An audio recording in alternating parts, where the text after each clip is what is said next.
La différence majeure, elle est qu'aux États-Unis, la country, c'est un élément, c'est une activité que les gens pratiquent ensemble quand ils se retrouvent. Les gens ne vont pas se déplacer pour aller danser de la country. C'est-à-dire que quand ils se retrouvent dans des honky-tonk, qui sont des bars western, Ils y sont voilà, déjà en ils y fait. sont, donc ils vont partager une danse. C'est comme quand on va sortir en France en boîte et qu'on va danser. On sort en boîte surtout pour se divertir, pour être avec ses amis, Pas mais on va forcément, danser voilà.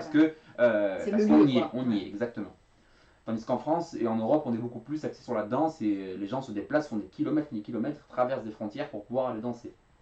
Alors on a une question de James qui nous demande, enfin qui te demande, si tu as un chanteur de country préféré. Alors oui, j'en ai un qui s'appelle Keith Urban, Ok. voilà, qui n'est pas, enfin qui est un chanteur de country, mais pas seulement de country, qui fait aussi de la pop country, voilà, qui est un chanteur assez varié dans ses styles et que j'aime beaucoup et avec qui j'ai pas eu la chance. Je devais aller à un de ses concerts au mois de mai dernier à Cologne. Malheureusement, avec le Covid, ça n'a pas Ouais. été possible. Et, et voilà, j'espère pouvoir le retrouver Alors on a un commentaire de en James. concert l'année prochaine. Est-ce que Garth Brooks Garth Brooks. est trop commercial? Alors, Garth Brooks, c'est comment dire, c'est un des dieux de la country. Hein. C'est quelqu'un qui est très vénéré, très respecté, surtout aux États-Unis. Moi, c'est pas trop, comment dire, c'est pas ma cam, parce que c'est quand même assez western, c'est quand même assez, comment dire, assez long. Traînant, on dit pour Traînant, ouais. voilà, Ouais. traînant, il fait beaucoup de balades. Ouais. Et donc pour danser quelque chose qui est assez Ouais. énergétique, quelque chose qui est assez qui bouge, Dynamique. voilà, dynamique surtout, c'est assez compliqué à adapter en musique country, mais sinon à écouter, c'est très agréable à écouter. Moi j'aime bien Garth Brooks. Merci James pour ta question. Alors, moi j'avais une autre question. Lorsque tu es sur scène, Oui. alors quand tu es en workshop c'est peut-être différent, mais il t'arrive d'être en spectacle. Oui. C'est quoi la sensation comment tu te sens quand tu es sur scène Alors ça c'est valable pour la country comme pour d'autres choses, mais tu te sens plus puissant, tu te sens comment Quelle est la sensation que tu as quand tu es sur scène? Je suis une personne totalement différente de ce que je peux être. En quoi alors En quoi tu es différent? Je suis différent parce que quand je monte sur scène, je m'apprête à offrir quelque chose aux gens qui vont me regarder, aux gens qui vont être présents dans le public. Et je vais pas uniquement danser pour moi, pour mon plaisir personnel, mais j'ai envie de pouvoir communiquer aux gens mon émotion. Et donc beaucoup me disent mais non mais tu danses bien, t'as pas à être stressé, t'es pas stressé dans un concours, si toi t'es stressé, moi je suis obligé d'être stressé parce que c'est pire que ça. Et je leur dis que moi mon stress il provient pas du fait de me tromper, de savoir que je vais me tromper ou que je maîtrise pas ma chorégraphie, c'est de savoir si je vais pouvoir transmettre aux gens toutes ces émotions que moi je ressens quand je suis sur scène et quand je partage des moments avec mes collègues sur scène justement.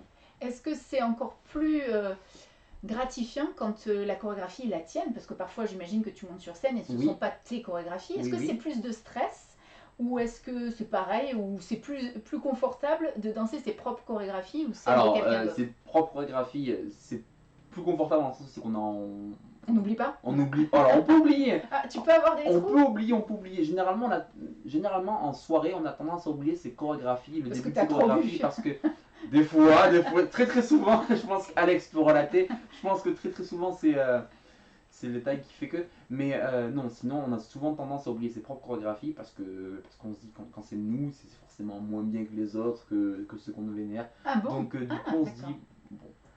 On fait. Mais après, les gens nous rappellent et les gens nous montrent au final que nos chorégraphies qu'on peut créer, quand on voit nos chorégraphies dansées par des centaines de personnes sur une scène, c'est un sentiment tout à fait gratifiant. Ah oui, mais pour revenir à. Ah oui, c'est extraordinaire, c'est un sentiment assez particulier parce que personnellement, moi quand je vais créer une chorégraphie, c'est souvent dans ma cuisine parce que j'aime bien cet espace.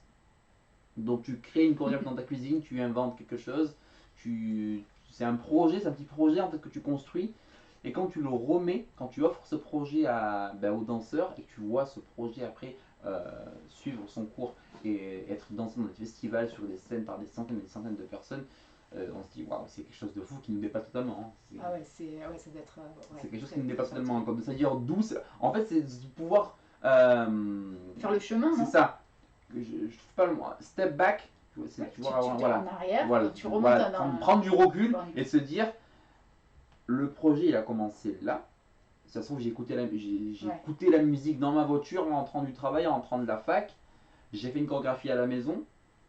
J'ai créé cette chorégraphie, je l'ai enseignée dans un workshop, les gens ont aimé, les gens l'ont dansé, puis après, avec des vidéos, on retrouve des chorégraphies qui sont dansées des fois au Japon. C'est fou. Des fois, il y a des amis à moi chorégraphes qui ont leur chorégraphie qui sont dansées au Japon, aux États-Unis, parfois, des fois, au Brésil. C'est juste quelque chose de dingue. C'est un sentiment qui est compliqué à expliquer, mais qui est fort à l'intérieur. Oui, j'imagine. Alors, il y a une question là qui est arrivée.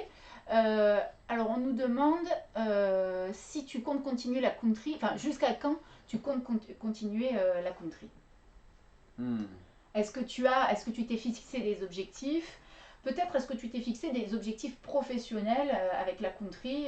Là, c'est quand même professionnel. Bien sûr, des sponsors. Oui. Voilà, c'est pas amateur quand même. Non, d'accord. Ça devient professionnel parce que dès l'instant qu'on voyage, qu'on enseigne, qu'on te réclame, voilà, qu'on te réclame, des fois c'est sous contrat aussi, donc ça devient professionnel. Jusqu'à quand je compte continuer la country? Il est tout jeune, hein, à 19 ans. Oui, mais je pense que d'une manière ou d'une autre, la country fera toujours partie de ma vie, de près ou de loin. Je veux dire, je suis né dans ça, pour ainsi dire, donc je n'imagine pas ma vie sans un minimum de country, ne serait-ce que de musique ou de danse. Parce que des fois ça peut m'arriver d'être en train de cuisiner et d'avoir envie de danser, donc je danse. Enfin, je ne contrôle pas vraiment ça. Donc je pense que la country fera toujours partie de ma vie, de près ou de loin. En termes d'objectifs professionnels concernant la country, un de mes rêves, hein, comme on en a un peu à parler déjà, un de mes rêves ce serait de créer une compagnie de danse, ou d'avoir un studio de danse. Et voilà, de pouvoir monter un spectacle, de pouvoir créer un spectacle qui mélangerait plusieurs styles de country, qui mélangerait tous les niveaux et plusieurs styles de country musical. Et de pouvoir montrer ça aux gens qui ne savent pas ce que c'est et qui hésiteraient à pouvoir se lancer. À passer le cap. Alors, il y a une question de Charlize. Est-ce que tu penses que la chanson Old Town Road est une chanson country? Alors, elle a été écoutée presque 1 milliard de fois sur Spotify, donc c'est un monument. Mais est-ce que c'est vraiment de la country pour toi, ce morceau de Lil Nas X, pour être précise? Alors oui, pour moi, oui, je réfléchis parce que je pense à certaines personnes qui pourraient dire que ce n'est pas de la country, mais ça reste de la country quand même. Ça a été authentifié en tant que country par les autorités, par les instances qui certifient. Parce qu'il y a des gens qui sont sur l'autorité. Alors moi je dis. Je pense que si des chanteurs, enfin des producteurs musicaux comme les producteurs de Lil Nas X ou de Billy Ray Cyrus certifient que c'est de la country, c'est compliqué de pouvoir les remettre en question. C'est quand même leur métier. Et puis oui, quand on l'écoute, il y a quand même une sonorité country. La tenue western fait que c'est de la country. Alors c'est pas de la country comme on peut l'écouter avec Garth Brooks ou Willie Nelson ou Alan Jackson, mais ça reste de la country modernisée. C'est de la country qui a été transformée et qui est peut-être plus abordable pour les jeunes. De toute manière, il y a plusieurs types de country, donc on peut pas dire il y a seulement une catégorie, ça fait partie d'une autre catégorie et c'est de la country rap. Exactement. En fait, ou du rap country selon comment on va le dire, mais c'est parce qu'il y a différents styles, donc ça en fait partie et ça a été qualifié comme tel. Ça a fait exactement. Donc il n'y a pas de raison de le remettre en question, comme tu le disais. Alors pour ceux qui nous rejoignent, on est avec Algali Fofana, on est sur le live Kate in the USA. Alors c'est un petit peu particulier comme live cette semaine, puisque j'accueille notre première invité dans nos studios, on est ravis. Donc Algali est danseur et chorégraphe de country, et ça nous intéressait d'avoir son sentiment sur la country, son expérience, parce qu'il n'a que 19 ans, et on a l'impression qu'il a déjà vécu 40 vies, tellement il a fait de choses, notamment à l'étranger. Donc la country, c'est vraiment populaire en Europe. Tu ressens vraiment un engouement pareil dans tout. Est-ce que c'est plus en Espagne, puisque toi tu es Catalan style? Est-ce que tu le ressens encore plus en Espagne ou... Quand je vais en Espagne, le sentiment que j'ai, c'est d'être vraiment dans le berceau du style catalan parce que Ah oui, du style là, catalan. voilà, parce que là, contrairement à d'autres pays, on a affaire à des gens qui dansent de la country des fois depuis plus de 20 ans, qui sont voilà, qui sont les pionniers du style catalan, qui sont chez eux en Catalogne et vraiment qui se retrouvent à danser des chorégraphies très anciennes qui datent d'une époque à laquelle je n'étais même pas né. Tu nous parles d'un temps. Donc voilà, ouais, un temps qui me dépasse totalement. Donc ça me fait plaisir de retrouver ces personnes et de pouvoir échanger avec eux parce qu'ils ont une vision totalement différente de la country. Et comme je disais, c'est un projet que eux ont vu évoluer au fil du temps et c'est très très très instructif pour moi de pouvoir partager avec eux. Mais dans tous les pays que j'ai pu, enfin tous les pays que j'ai pu visiter, à chaque fois c'est des sentiments particuliers. L'Italie c'est vraiment la fête. C'est-à-dire que l'Italie, il y a beaucoup de danseurs, il y a beaucoup de danseurs. Je pense que c'est même le pays où il y a le plus de danseurs country. C'est fou, Oui. on s'y attend pas à ça. Ah, on s'y attend pas. Et là, par contre, il y a un réel engouement, ne serait-ce que pour la country, mais pour la danse. C'est-à-dire que les gens, en Italie, il y a plusieurs écoles de danse de tous les styles. On peut danser tout, de toutes les chorégraphies, de tous les chorégraphes. Et donc là, c'est vraiment très très développé en Italie. Dans les pays nordiques, enfin scandinaves, en Autriche ou en Belgique, en Autriche, en Belgique, en Allemagne, on sent là, par contre, qu'on est vraiment au début. Qu'on est au début du cycle catalan, c'est-à-dire qu'ils dansent ces chorégraphies qui ne sont plus trop dansées chez nous. Donc là, ils commencent à se mettre à la page petit à petit, mais voilà, on n'est pas tous au même niveau encore. Chacun a une évolution différente dans son pays. Alors, justement, par rapport à ce côté où la country a différents styles, si j'ai bien compris, il y a quand même une petite concurrence entre les différents styles. Est-ce que, voilà, est-ce que tu peux nous en parler? C'est au-delà d'une concurrence, hein, c'est que il y a certaines organisations de styles de country différents qui ne peuvent pas se voir, qui ne se supportent pas. Parce que Ils sont en conflit. Sont en conflit parce que certains disent, en fait, se disent non, c'est pas de la country ce que vous faites, nous c'est de la country. Ils revendiquent une authenticité. Ils revendiquent une authenticité de la country. C'est comme si Alan Jackson ou Garth Brooks dirait à Lil Nas X que sa chanson n'est pas de la musique country et inversement. Ah oui, d'accord. Voilà. Qu'est-ce qu'est la country au final? Donc tous ces styles-là sont de la country, mais ce sont des styles différents. C'est une variété de... Oui. Et je pense que c'est des gens qui n'ont pas encore saisi qu'on pouvait tous partager une passion commune, même si on n'exerce pas de la même manière, Oui. tout en s'entendant bien et en essayant de partager le maximum de choses ensemble. Donc oui, il y a des conflits entre les différents styles de country, des personnes qui se présentent et qui revendiquent être des danseurs de style catalan uniquement. Moi, j'en suis pas là, je me revendique, enfin, je me présente généralement comme un danseur, je dis que je suis danseur avant tout, que ce qui m'intéresse moi c'est la danse, le style peu importe. Mais il y a des gens par contre qui vont dire qu'ils sont liners uniquement, d'autres qui sont catalans, enfin, catalans dans le sens qui dansent du style catalan, pas qu'ils sont catalans de Catalogne, d'autres qui vont dire qu'ils sont très traditionnels, quand on dit que les tradis c'est du country traditionnel. Donc oui, des fois on pourrait même dire que c'est sectaire selon les endroits où on va. Et donc ton projet, ça serait de réconcilier un petit peu tous les styles dans un même spectacle, par exemple. Est-ce que c'est possible? Ce serait surtout de mettre en... Alors possible, je pense que avec du travail et une étude précise de tous les styles, on pourrait mettre ça sur pied. Mais ce que j'aimerais, ce qui me tient à cœur, parce que c'est ma spécialité, c'est de mettre en avant le style catalan, surtout, de pouvoir montrer aux gens, et ce serait surtout une manière... c'est le meilleur style. Pas que c'est le meilleur style, mais surtout, oui, surtout pour les jeunes, de leur dire, voilà, vous qui pensez que la country c'est un truc de vieux, très calme, peu complexe, vous montrer que voilà, on peut faire de belles choses, on peut faire quelque chose de technique, d'époustouflant, parce que des fois, je peux voir des démonstrations de certains groupes, je pense surtout à des groupes de Slovénie ou des groupes italiens ou des groupes catalans, quand je vois ce qu'ils font, les chorégraphies qu'ils mettent en place, les démonstrations, les spectacles qu'ils font, je me dis, wow, c'est époustouflant, et ça devrait être vu par plus de personnes. Ouais. Voilà. Ouais, tu ferais un bon ambassadeur puisque tu es jeune, et justement, tu disais que les jeunes perçoivent peut-être un peu la country comme une discipline pour des personnes un peu plus âgées, oui, mais tu es le contre-exemple. Voilà, ils disent que la country c'est quelque chose de simple, de quelque chose de vieux, de dépassé pour les retraités, alors que non, pas du tout. On peut très très bien s'éclater dans la country à tous les niveaux. Et c'est ce qui est bien, c'est qu'on n'a pas besoin d'avoir un niveau super avancé pour pouvoir s'éclater. On peut s'éclater à tous les niveaux. Il y a vraiment de la matière pour tout le monde en fait.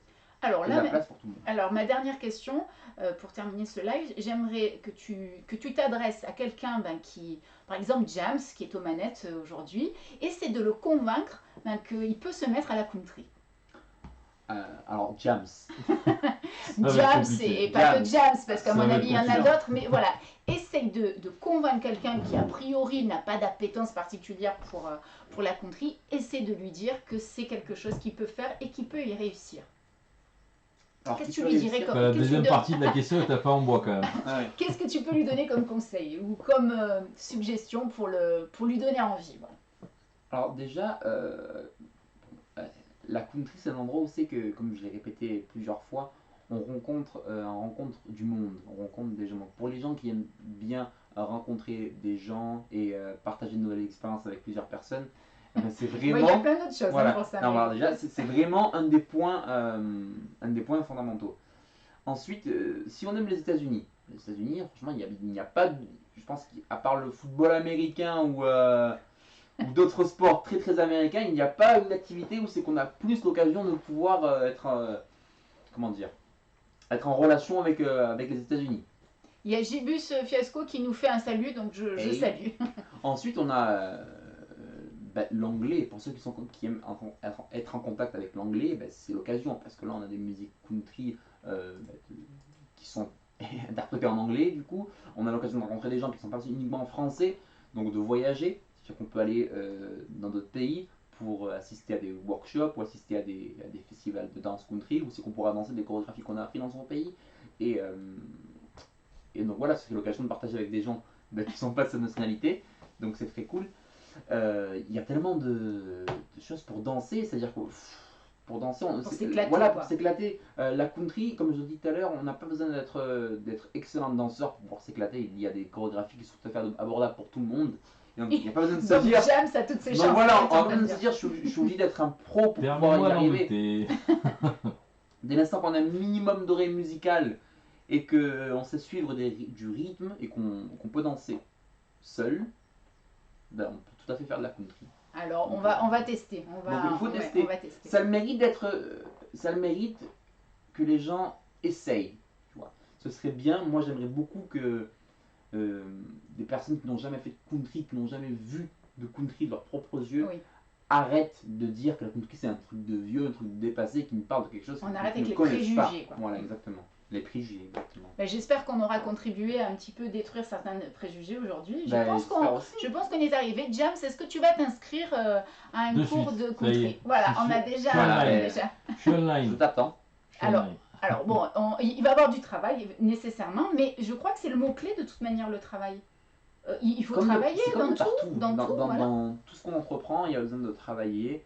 Mais la country, dès l'instant qu'on est passionné et qu'on aime ça et qu'on a une oreille musicale et qu'on est prêt à travailler, à s'investir dans la country, on a toutes les chances de pouvoir réussir. Moi, j'en suis la preuve vivante parce que quand j'ai commencé à danser, je ne savais pas enchaîner deux pas. C'était vraiment pour moi le bout du monde. Et puis ensuite, j'ai j'ai travaillé, je me suis beaucoup entraîné, mon style s'est affiné et puis voilà, après tout dépend du style qu'on veut adopter aussi. Hein.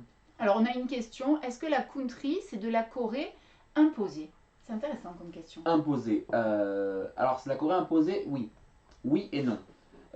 Imposé, c'est-à-dire que sur une musique, si admettons on choisit une musique country qu'on va la mettre et qu'il y a déjà une chorégraphie dessus, on va pouvoir, tout est possible, hein. Mais les gens danseront une chorégraphie qui va sur cette musique et non pas une chorégraphie improvisée parce que ça n'aurait pas de sens, ça ne collerait pas à la musique et ce serait compliqué de pouvoir l'adapter, de pouvoir. Mais ça n'aurait pas de sens. Moi, ça me paraît totalement dérisoire, mais c'est possible. Hein. Donc, en ce sens, oui, c'est imposé parce que sur une certaine musique, on va avoir une certaine chorégraphie, donc on n'aura pas le choix que de danser cette chorégraphie-là. Mais imposé, je ne sais pas tellement imposé parce que comme il y a tellement de musique et tellement de chorégraphies qu'au final, on peut choisir des chorégraphies qui nous plaisent, dans le style qui nous plaît, avec des artistes qui nous plaisent. Il y a pas mal de liberté. Donc on a la possibilité de pouvoir filtrer un maximum les chorégraphies pour pouvoir danser ce qu'on aime vraiment. Par contre, tu as déjà créé toi-même des pas qui existaient déjà et que tu as mis à ta manière. Alors oui, c'est pas des pas que je vais créer, c'est des enchaînements des fois qu'on va créer. Des combinaisons. Voilà, des combinaisons de pas. et on le crée pas on purpose, on le crée pas, on fait pas exprès. C'est-à-dire qu'on danse, on essaie de caler des pas sur une structure et, et on a une idée qui vient.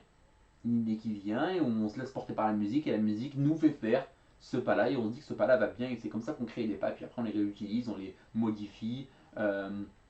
C'est un processus, comme je disais, tout à fait créatif. Ouais. C'est-à-dire que ça se passe vraiment dans la tête du danseur et que tout le monde, débutant, avancé, intermédiaire, on peut tous être capable de créer de nouveaux pas et de créer de nouvelles chorégraphies. Hein. C'est possible pour tout le monde.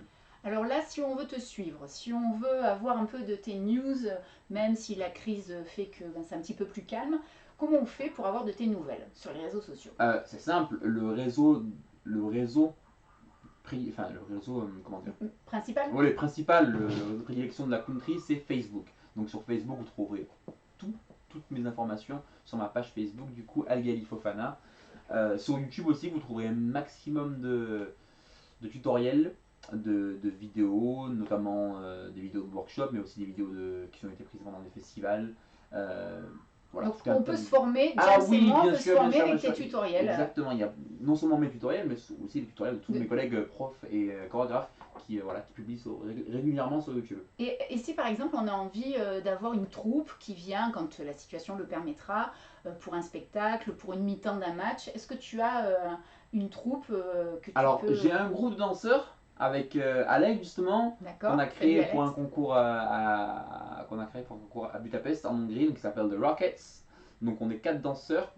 4 hommes 4 hommes, oui. Alors c'est pas obligé qu'on... Enfin, pour ça le coup, voilà. Ça peut être mixte, ça peut être plusieurs. Nous on est 4 hommes parce qu'on est 4 potes à la base, 4 collègues. 2 Français, moi et Alexandre. Oui. Et Paul, un Catalan, et Matteo, un Italien. Voilà, donc nous on est 4 garçons. Et donc voilà, on se produit ensemble, on fait des concours, des démonstrations, on crée des chorégraphies ensemble, on passe un bon moment. Et donc oui, on peut tout à fait se déplacer si jamais, quand on nous le demande en fait. D'accord. Eh bien écoutez, Algali, merci beaucoup pour ce live. C'était super intéressant, ça nous a permis, je pense, de mieux connaître cette discipline que beaucoup connaissent. Mais que certains ne connaissent pas suffisamment pour avoir un jugement beaucoup connaissent, mais pas sous toutes ses facettes surtout. Voilà. Donc j'espère qu'on a contribué à ça. Alors on a une remarque. Ah ben merci. merci à vous d'avoir été là. Alors c'est Agnoti Sauton. Alors je sais pas. Ben, merci à toi. Merci de nous avoir suivis. Alors surtout n'oubliez pas donc sur le Facebook Algali Fofana si vous voulez avoir de ces news.